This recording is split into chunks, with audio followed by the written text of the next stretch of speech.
Ever found yourself wondering who actually decides what features get built into your favorite app? I mean, it's not the CEO, and it's not just a bunch of engineers in a room. There's this one pivotal role that acts as the director of the whole show, the product manager. And today we're going to pull back the curtain on what they really do.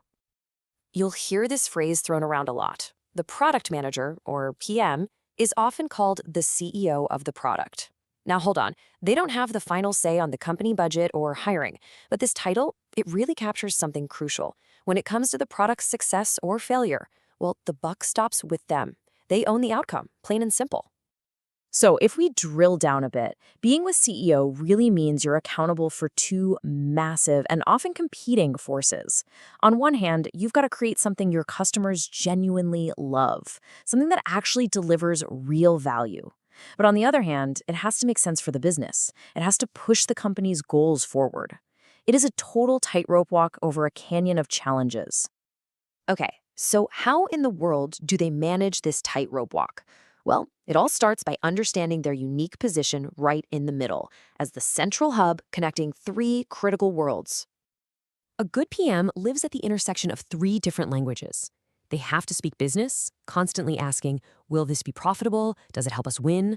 Then they have to speak technology, understanding, is this even feasible to build? And maybe most importantly, they speak user experience, fighting for the user and asking, will people absolutely love this? They're the translator in the middle of it all, making sure everyone is working from the same script. But if you had to pick just one compass point that guides every single great PM, it's this. This question right here is their obsession. They are absolutely relentless in digging for real customer pain points because, let's be honest, a product that doesn't solve a genuine problem is just clever technology with no purpose. So, with that framework in mind, what does a PM actually do all day? Let's break down their core responsibilities, taking us from just a tiny spark of an idea all the way to a successful launch. Think of it as a journey, right? It always starts with the vision, the big why. For a company like Spotify, that vision might be something like making music discovery effortless. That's the North Star.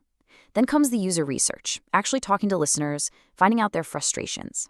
That research informs the roadmap, where the PM has to make tough calls, like deciding to build the Discover Weekly playlist before, say, some new social feature. After that, they guide the collaboration to actually build the thing, and once it's launched, they obsess over the data to make it even better. So what does it take to navigate this super complex journey?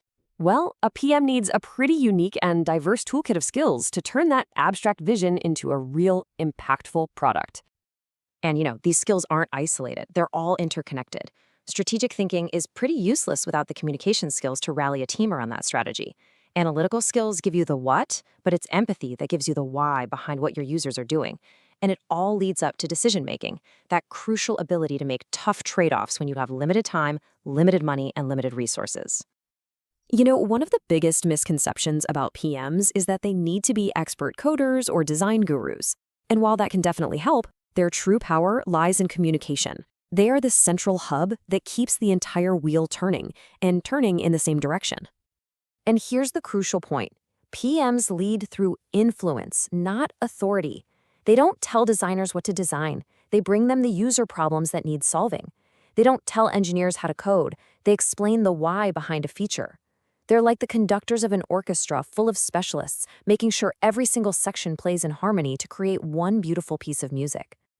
This brings us to my absolute favorite analogy for understanding this role, one that perfectly synthesizes all these different facets. If building a product is like making a movie, what role does the PM play? First, you've got the engineers, the technical wizards who build the product, line by line. In our movie, they're the brilliant camera crew and the special effects team, the ones who actually capture the scene and make the impossible look real.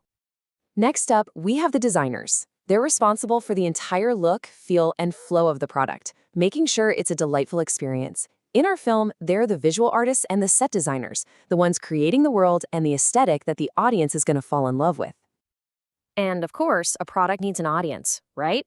The marketing team creates the buzz and gets the product into the hands of users. They are the promoters of our film, making sure everyone knows when it's coming out and why they absolutely have to see it. So who brings all of these incredible, specialized talents together to tell one single coherent story that people will love? The product manager is the director. They don't operate the camera, they don't design the sets, but they hold that single, unified vision, guiding every specialist to make sure the final cut is a masterpiece. At the end of the day, this is what it's all about. The role isn't just about having great ideas or keeping tasks organized, it's about execution. A truly great PM is the catalyst who transforms a team's brilliant ideas into something real, something that actually impacts people's lives. And that leaves us with a pretty fascinating question. In a world just full of problems waiting to be solved and stories just waiting to be told, the role of the product director has never been more important. So, what story will be told next?